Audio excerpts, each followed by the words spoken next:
Our country, the Philippines, dubbed as one of the fastest growing economies in Asia, has more or less 7,641 islands and has a size of 300,000 square kilometers. As we experience development and progress in the country, we also observe the continuing growth of the population. It is important that the population count be updated as the data generated by the census is critical for the development.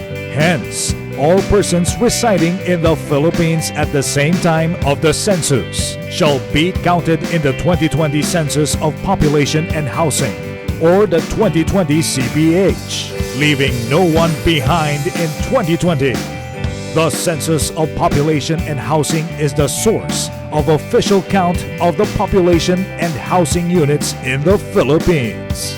The 2020 CPH is a nationwide undertaking that involves the collection, compilation, evaluation, analysis, publication and dissemination of data on population count, demographic and socio-economic characteristics of the population, household characteristics, and barangay characteristics in the country. The 2020 CPH kicks off in September 2020. All household and institutional population will be enumerated to count all members and determine their respective demographic and socio-economic characteristics.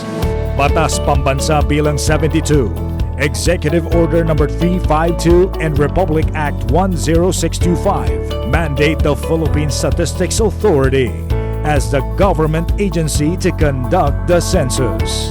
PSA assures the public that all responses to the 2020 CPH are confidential, as provided by Section 26 of RA 10625 and Section 8 of RA 10173, or the Data Privacy Act. No data or tabulation may be produced to identify any household nor any individual. Responding to 2020 CPH is mandatory, as stipulated in Section 25 of RA 10625 or Philippine Statistical Act. Thus, answering all the questions in the census is obligatory. The 2020 CPH aims to provide government planners, policymakers, and administrators with data on which to base their social and economic development plans, policies, and programs.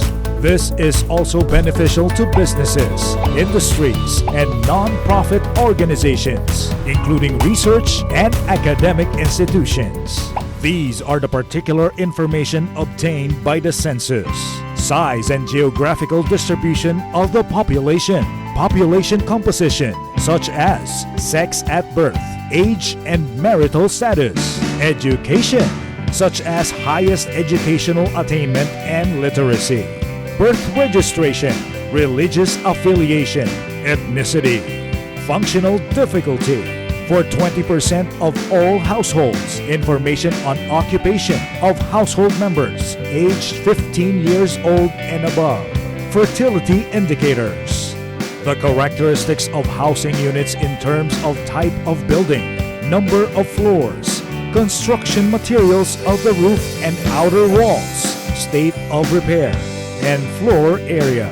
Usual manner of kitchen garbage disposal, type of toilet facility, fuel for lighting and cooking, source of water supply for drinking and cooking, presence of household conveniences or ICT devices, and vehicles in working condition, as well as internet access. On the barangay level, barangay officials are also asked about the presence of facilities, structures, and establishments in the barangay, as well as if there are informal settlers and relocation areas within the barangay.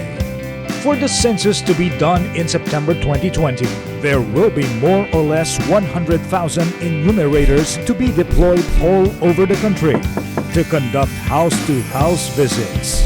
Census interview lasts for only 15 to 30 minutes per household. Census is a massive undertaking, but the data obtained will be of great help for the country's development. Thus, all citizens are enjoined to cooperate and provide truthful answers to the census questions. Let's do our share and happily participate in the census, because your cooperation and time spent in this endeavor will be a service to our country. Sama na! Census na!